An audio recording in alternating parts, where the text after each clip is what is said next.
जय हिंद दोस्तों, एक बार फिर से स्वागत है आपके अपने YouTube चैनल जयकाल जीनियस पर। मैं आपका होस्ट और दोस्त पीके यादव। देखो, आज की वीडियो में हम बात करेंगे कि जितने भी यूट्यूबर्स हैं या जितने भी न्यूज चैनल्स हैं उसके ऊपर 8th पे कमीशन को लेकर के रोज नए अपडेट देखने को मिल रहे हैं। लेकिन मैं वो सारे अपडेट आप लोगों को यहाँ पर एक ही वीडियो के अंदर ये समझाने की कोशिश करूंगा, क्योंकि मैं पहले ऑलरेडी फिटमेंट फैक्टर के ऊपर वीडियोज बना चुका हूं। तो आज का टॉपिक हमारा फिटमेंट फैक्टर नहीं है। आज का हमारा टॉपिक है सबसे बड़ी चीज कि पे कमीशन के गठन होने से लेकर के, ठीक है, उसके चेयरमैन से लेकर के, सदस्यों से लेकर के और लागू होने की तिथि तक की जो पूरी कार्रवाई होती है, ठीक है, उसको समझाना इस वीडियो का मेरा मकसद है। ठीक है, इसके अंदर जितने भी जो टेक्निकल वर्ड है, जैसे एनसीजेसीएम है, डीओपीटी है, सेक्रेटरी वगैरह है, चेयरमैन है, ये सबको मैं यहीं पर ही परिभाषित करूंगा इस वीडियो के अंदर। ठीक है, और कोशिश करूंगा कि आप लोगों तक यानी ऐसी वीडियो बना करके दूं जो शायद लगे मुझे कि पूरे यूट्यूब चैनल पर आपको इस प्रकार की वीडियो देखने को नहीं मिलेगी। ठीक है, और किसी भी प्रकार का डाउट आपको वेतन आयोगों से संबंधित इस वीडियो को देखने के बाद में नहीं रहेगा। साथ में हम लास्ट में बात करेंगे कि फिटमेंट फैक्टर है जो मैंने पहले वीडियो बनाई हुई है, क्या उतना ही रहने वाला है या कुछ बढ़ भी सकता है। ठीक है, तो सबसे पहले हम बात करेंगे कि 8th पे कमीशन का जब गठन करने की जब घोषणा की थी गवर्नमेंट ने, तो गवर्नमेंट की घोषणा से लेकर के और इसके लागू होने तक के बीच में जितने भी कार्रवाइयां की जाती है, सरकार के द्वारा जितनी कार्रवाइयां की जाती हैं, उनका हम एक झलक इस वीडियो के अंदर देखने वाले। तो सबसे पहले हम क्या देखेंगे कि सबसे पहले हम देख लेते हैं यहाँ पे कि एनसीजेसीएम क्या होता है। ठीक है, क्योंकि ये सारी अपडेट मैं इसी वीडियो के अंदर आप लोगों को पूरी दिखा दूंगा। आपको एक यानी कि व्यू आ जाएगा कि भाई किस प्रकार से 8वां वेतन आयोग है जो कार्य करेगा, और आने वाले जितने वेतन आयोग हैं जो कार्य करते हैं, या पिछले कितने भी जितने भी वेतन आयोग आए हैं उन्होंने किस प्रकार से कार्य किया। ठीक है, तो यहाँ पर मैं सबसे पहले समझा देता हूं आप लोगों को क्या एनसीजेसीएम क्या चीज, एनसीजेसीएम। ठीक है, मैं यहाँ पर ये बता देता हूं, एनसीजेसीएम का मतलब सीधा साधा सा आप ये समझ सकते हैं कि भारत के अंदर जितने भी कर्मचारी यूनियन है, उनके बड़ी यूनियन, उनको किसके अंदर शामिल किया गया है, एनसीजेसीएम के अंदर शामिल किया गया है। जैसे मैं बात करूं यहाँ पर कि एआईआरएफ, ठीक है, एआईआरएफ यानी कि ये रेलवे का सबसे बड़ा यूनियन है। उसके बाद बात करूं मैं यहाँ पर डिफेंस की यूनियंस। ठीक है, इसके अलावा अगर मैं बात करूं यहाँ पर इनकम टैक्स से संबंधित, ठीक है, और मैं बात करूं तो डाक विभाग की जितनी भी यूनियंस हैं, यानी मोटा मोटा अगर हम देखें तो यानी कि एनसीजेसीएम के अंदर ये 4 डिपार्टमेंट के यानी मोटा मोटी जो यूनियन है उनको शामिल इसके अंदर एनसीजेसीएम के अंदर किया गया है। अगर मैं फिलहाल की कंडीशन की बात करूं यहाँ पर, तो देखो एनसीजेसीएम के जो लीडर हैं, ठीक है, लीडर हैं, अगर मैं जेसीएम के लीडर की बात करूं तो एम राघवैया जी क्या है, इसके लीडर हैं। अगर मैं यहां पर बात करूं सेक्रेटरी की, तो शिव गोपाल मिश्रा जी है, शिव गोपाल मिश्रा जी। ठीक है, अगर मैं यहाँ पर बात करूं और भी कई सारे सदस्य, 8-10 सदस्य और हैं, लेकिन यहाँ पर मैं सबको नहीं बताऊंगा, आपको एक समझाने के लिए मैं बता रहा हूं कि एनसीजेसीएम का मतलब क्या होता है। जो इसके जो चेयरमैन होते हैं, जब भी यानी कि एनसीजेसीएम डीओपीटी के साथ या गवर्नमेंट के साथ जब भी बैठक करेगी, तो इसके चेयरमैन यानी कि इसका सबका चेयरमैन कौन होता है, वो होता है कैबिनेट सचिव, कैबिनेट सचिव। वो कौन होता है, एनसीजेसीएम का क्या होता है, चेयरमैन होता है। ठीक है, उसी के ही कमांड कंट्रोल में जितने भी यूनियनों के जो लोग शामिल हैं वो काम करते हैं किसके, कैबिनेट यानी सचिव के। अभी क्या हुआ था, एनसीजेसीएम ने अपनी तरफ से यानी कि प्रमुखतः 15 मांगे हैं जो क्या रखी गई थी, यानी कि डीओपीटी के जो सचिव हैं, डीओपीटी के सेक्रेटरी हैं, उनके समक्ष रखी थी कि भाई हमारे कर्मचारियों की 15 मांगे हैं। ठीक है, अब सर एनसीजेसीएम क्या कार्य करता है, तो ये क्या कार्य करता है, ये कार्य करता है कर्मचारी और गवर्नमेंट, यानी कि जितने भी भारत सरकार के जो पूरे देश इंडिया के अंदर जितने कर्मचारी फैले हुए हैं उनकी बातें जो कहाँ रखता है, सेंट्रल गवर्नमेंट के पास रखते हैं कि भाई हमारे कर्मचारियों को निम्न वेतन भत्ते चाहिए और निम्न समस्याएं हैं, आप इनको दूर कीजिए। अब सर हर बार एनसीजेसीएम मीटिंग करता है किससे, डीओपीटी से। जब भी यानी कि पे कमीशन का गठन किया जाता है तो सबसे पहले जो कार्रवाई होती है वो कौन करता है, एनसीजेसीएम से शुरू होती है। ठीक है, इस एनसीजेसीएम को समझाना इसलिए जरूरी था। तो अब की बार भी एनसीजेसीएम ने क्या किया कि अब की बार भी एनसीजेसीएम ने क्या किया, अपनी 15 प्रमुख डिमांडें जो किसके पास रखी है, डीओपीटी के सेक्रेटरी को रखी है। ठीक है, अब जो 15 मांगे उनमें से मैं महत्वपूर्ण 4-5 बता देता हूं जो कि बहुत ज्यादा महत्वपूर्ण है। ठीक है, बाकी आपको 8-10 थे यानी कि है मतलब की चीजें हैं लेकिन इतनी इंपॉर्टेंट नहीं। एक तो सबसे बड़ी चीज अभी जो हमें फिलहाल 3 एमएसएपी मिल रही, कितनी, 3 एमएसएपी, यानी कि 10, 20 और 30 पर मिलने वाला जो हमारा पे यानी अपग्रेडेशन है वो कितना मिल रहा है, 3। तो भाई जेसीएम ने रखा है कि भाई एम्प्लॉय को कितने मिलने चाहिए एमएससीपी, 5 एमएससीपी मिलनी चाहिए पूरे सेवा काल में। दूसरा जो सबसे बड़ी चीज रखी गई है कि गवर्नमेंट है जो सभी कर्मचारियों के लिए बिना कंट्रीब्यूशन वाली नो कॉन्ट्रीब्यूटरी पेंशन लागू करे। एक तरीके से आप समझे तो ओल्ड पेंशन स्कीम समझ सकते हो। ठीक है, यानी बिना कर्मचारी का आप सारांश लिए ऐसी पेंशन स्कीम लाए कि जिसमें गवर्नमेंट कर्मचारी को आपको सारांश भी ना देना पड़े और आप उनको पेंशन दे सकें। ठीक है, तीसरी जो सबसे बड़ी जो डिमांड है अभी फिलहाल क्या है कि जो 8वें वेतन, जैसे पिछले 7वें वेतन आयोग में क्या किया गया था कि कर्मचारी के परिवार में 4 सदस्य माने गए थे। परिवार के यानी कर्मचारी के परिवार में कितने सदस्य माने गए थे, 4, यानी हस्बैंड, वाइफ और 2 बच्चे। तो अब की बार इन्होंने डिमांड रखी है कि भाई माँ बाप को भी इसके अंदर शामिल किया जाए। ठीक है, उसका कारण क्या है, उन्होंने हवाला भी दिया है कि जब सुप्रीम कोर्ट, हाई कोर्ट में कई फैसले ऐसे आए हैं कि कर्मचारी को अपने माँ बाप को यानी कि गुजारा भत्ता देना पड़ा है, देखभाल करने का आदेश है जो कोर्ट ने दिया है, जो यानी कि सरकारी कर्मचारी है। तो जब सरकारी कर्मचारी के ऊपर आप माँ बाप की रेस्पॉन्सिबिलिटी कोर्ट दे रहा है तो हमें सरकार है जो पैसा पेमेंट क्यों नहीं कर रही है उनकी देखभाल करने के लिए, वो भी खाना पीना खाएंगे। तो बात तो सही है, 4 से बढ़ा करके कितने सदस्य की मांग की है, 6 सदस्यों की मांग की है।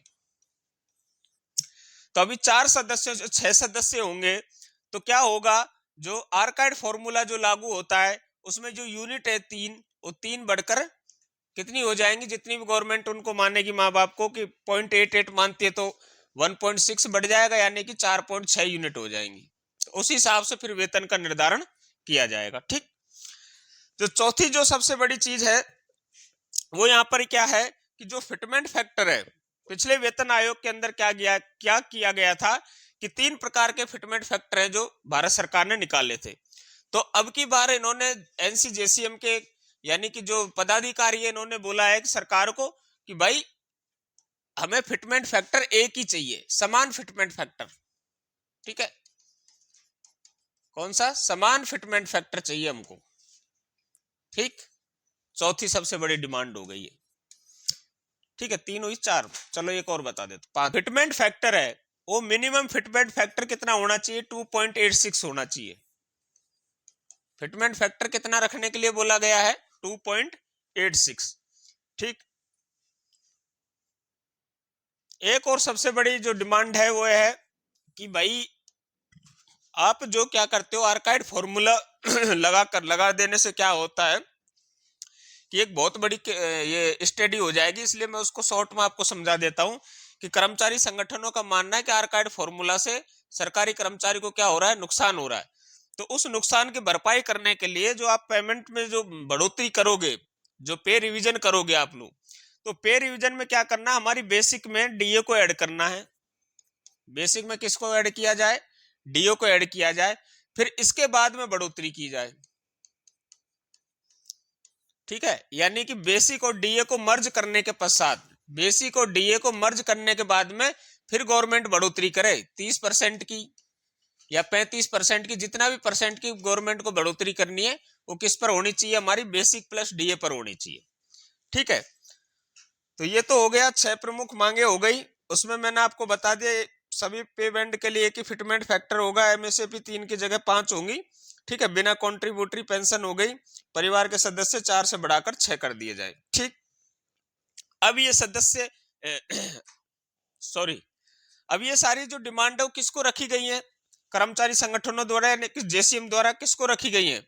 ये सभी रखी गई है किसको? डीओपीटी को। अब आप बोलोगे सर ये क्या है डीओपीटी? तो डीओपीटी होता है department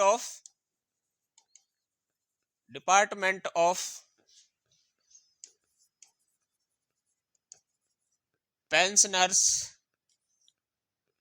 and training, personal and training.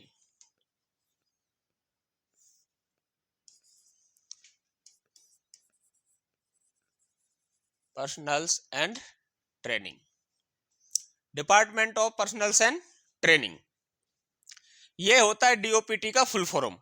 ठीक है, अब डीओपीटी क्या करती है कि भाई कर्मचारियों को हितों का लाभ कहां पर, हितों का ध्यान है जो, यानी पॉइंट जो जेसीएम रखता है वो क्या करती है फिर गवर्नमेंट को ये सुपुर्द करती है कि भाई जेसीएम ने हमारे पास में ये डिमांड रखी है। तो ये डिमांडों को दर्शाने के लिए तैयार करते हैं क्या? टीओआर। क्या तैयार करते हैं? टीओआर। जो कि टीओआर के बारे में आपने यूट्यूब पर भी देखा होगा कि लोग टीओआर के बारे में बात कर रहे हैं। अब ये टीओआर क्या है तो इसको भी थोड़ा सा मैं यहीं पर ही परिभाषित करूंगा, फिर मैं आगे वीडियो में बढ़ूंगा। ठीक है, टीओआर होता है टर्म ऑफ रेफरेंस, यानी कि वेतन आयोग के अंदर किन किन टर्म्स को यानी रेफरेंस के तौर पर रखा जाएगा उसको बोलते हैं टीओआर। ठीक है, अब टर्म ऑफ रेफरेंस हो गया। उसके पश्चात अब हम बात करेंगे कि डीओपीटी को क्या किया एनसीजेसीएम ने, कर्मचारियों की समस्याएं बताई, मांगे बताई, मुद्दे बताए उनके। डीओपीटी ने क्या किया कि एक टीओआर बनाया। टीओआर जैसे ही ये यानी कि गठित कर देगी टर्म ऑफ रेफरेंस। इसमें मैं थोड़ा सा और अगर मैं आगे और थोड़ा यानी कि सार से समझाऊं और ज्यादा परिभाषित करूं टीओआर को, तो देखो क्या होता है। टीओआर के अंदर क्या ना 4-5 चीजें बड़ी मेन होती है। इनमें कौन कौन सी होती हैं? टर्म और यानी टीओआर में रखा जाता है पे स्ट्रक्चर को। ठीक है, यानी कि कर्मचारी के पे स्ट्रक्चर को रिवाइज किया जाएगा, एग्जामिन किया जाता है इसके अंदर। ठीक है, पे स्ट्रक्चर एंड अलाउंसेज को एग्जामिन के लिए रखा जाएगा। ठीक, पहला पॉइंट। दूसरा, कर्मचारी की पेंशन एंड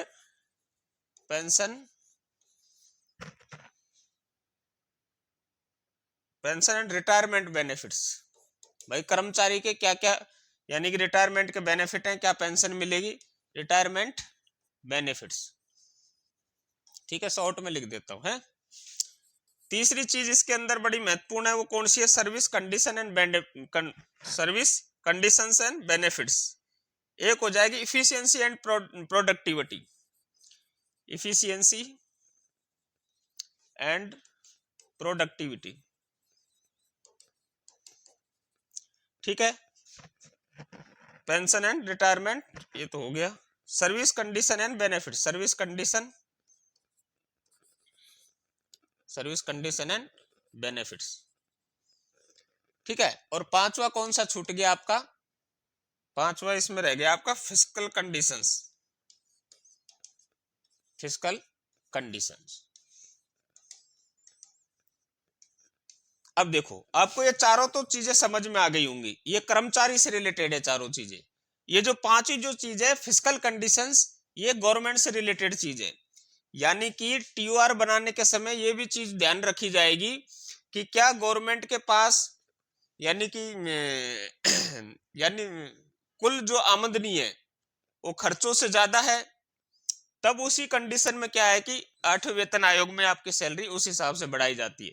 हम यह मान लेते हैं कि भाई आमदनी तो कम हो रही है गवर्नमेंट के पास और खर्चा ज्यादा हो रहा है, तो फिर वो कर्मचारी को क्या है उसी हिसाब से मैनेज करके चलेगी गवर्नमेंट, कि उसमें ध्यान रखा जाता है कि भाई ऐसा ना हो कहीं कि गवर्नमेंट को राजकोषीय घाटा ना हो जाए। ठीक है, इस बात का भी पूरा ध्यान इसके अंदर रखा जाता है। ठीक है, ये हो गई मोटे मोटे पॉइंट हो गए टीओआर। ठीक, अब ये सारी जो TOR ये टर्म कंडीशन है ये सब किसको दी जाएंगी?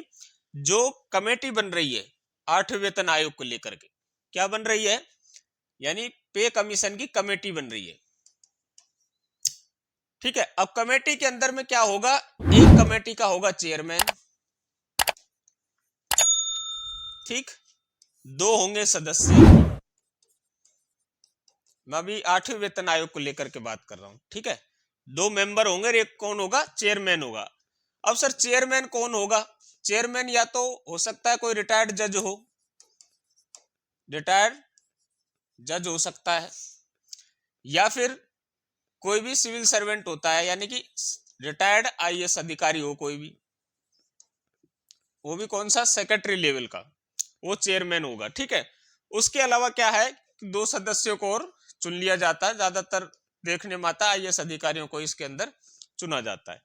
फिर ये कमेटी क्या करती है? देश के यानी कि अलग अलग कोनों में जाएगी और जाकर के महंगाई का आकलन करेगी कि जो वास्तव में जो महंगाई चल रही है, वास्तव में जो महंगाई है और जो गवर्नमेंट DA दे रही है, इनमें कितना फर्क है। इनके बीच में यानी गैप को देखा जाएगा कि भाई 15 से 20% सैलरी बढ़नी चाहिए थी गवर्नमेंट एम्प्लॉय की, लेकिन किसी कारणवश DA उस 15 से 20% या 30%, 50% की क्या है महंगाई को नहीं भांप सका। उसकी कमेटी यानी CPI इनके जो लोग हैं वो इस महंगाई को नहीं भांप पाए, सही आंकड़ा नहीं जुटा पाए। तो इसलिए क्या है कि इन सब को मैनेज करने के लिए, एक महंगाई से राहत के लिए 8th पे कमीशन की जो पूरी कमेटी है वो डाटा को इकट्ठा करती है अलग अलग क्षेत्रों में जाकर के, और फिर क्या होता है उस हिसाब से यानी कि कर्मचारी के वेतन का और पे स्ट्रक्चर का क्या किया जाता है? निर्धारण किया जाता है। ये तो हो गया पूरा का पूरा प्रोसेस। ठीक है, उसके पश्चात क्या होगा कि ये कमेटी है जो अपनी रिपोर्ट तैयार कर लेगी कि भाई सरकारी कर्मचारी को इतना फिटमेंट फैक्टर होना चाहिए, इतना HRA होना चाहिए, इतना TPT होना चाहिए, इतने अन्य अलाउंसेज होने चाहिए, इतने फलाने अलाउंस होने चाहिए, सबका एक आकलन कर लेगी और ये अलाउंसेज को हटा देना चाहिए। फिर ये क्या करेगी? गवर्नमेंट के पास में अपने क्या रखेगी? रिकमेंडेशन रखेगी। क्या रखेगी? रिकमेंडेशन रखती है कि ये सुझाव है जो कर्मचारियों के माने जा सकते हैं, इतनी पेमेंट बढ़ाई जा सकती है, इतने अलाउंसेज बढ़ाए जा सकते हैं, इन अलाउंसेज को हटाया जा सकता है। ठीक है, इस प्रकार के ये क्या करेगी? अपनी रिकमेंडेशन भेजती है कमेटी। अब गवर्नमेंट के ऊपर डिपेंड करता है कि वो इस कमेटी की रिपोर्ट को कितना सही माने और कितनी रिकमेंडेशन को गवर्नमेंट है जो क्या करे? पास करे उनको। ठीक है, लागू करे उनको। तो लास्ट में काम बच जाता है किसका? गवर्नमेंट का। और गवर्नमेंट में भी कौन से डिपार्टमेंट का? फाइनेंस डिपार्टमेंट का। इसका बड़ा महत्वपूर्ण रोल होता है पे कमीशन के अंदर। ठीक है, तो ये सारी प्रोसेस इस यानी 8वें वेतन आयोग के अंदर अपनाई जाएगी। और मैं आपको बता रहा हूं कि 8वें वेतन आयोग के चेयरमैन की घोषणा अप्रैल शायद हो सकता है लास्ट वीक में या मई तक, यानी 100% मई फर्स्ट वीक तक इसकी घोषणा कर दी जाएगी, चेयरमैन और किनकी? सदस्यों की। ये ऐसा मैं क्यों बोल रहा हूं? क्योंकि सबके अपने अपने आंकड़े होते हैं। मुझे भी किसी प्रकार से ये महसूस हो रहा है कि मई फर्स्ट वीक में या अप्रैल लास्ट वीक में यानी चेयरमैन की और अन्य 2 सदस्यों की घोषणा है जो भारत सरकार है जो कर सकती है। ठीक है, तो आज की वीडियो में बस इतना ही। आप लोगों को अब पता चला होगा कि 8वें वेतन आयोग में यानी कि गठन से लेकर के लागू होने तक की यानी कि जो प्रोसेस होती है उनमें किन किन चरणों से होकर यानी कि चरणों से होकर के 8वें वेतन आयोग को गुजरना पड़ेगा इसमें। ठीक है, यदि आप लोगों को वीडियो अच्छी लगी हो तो वीडियो को लाइक, चैनल को सब्सक्राइब जरूर करें। इन्हीं शब्दों के साथ मैं इस वीडियो को करता हूं यही समाप्त। जय हिंद, जय भारत।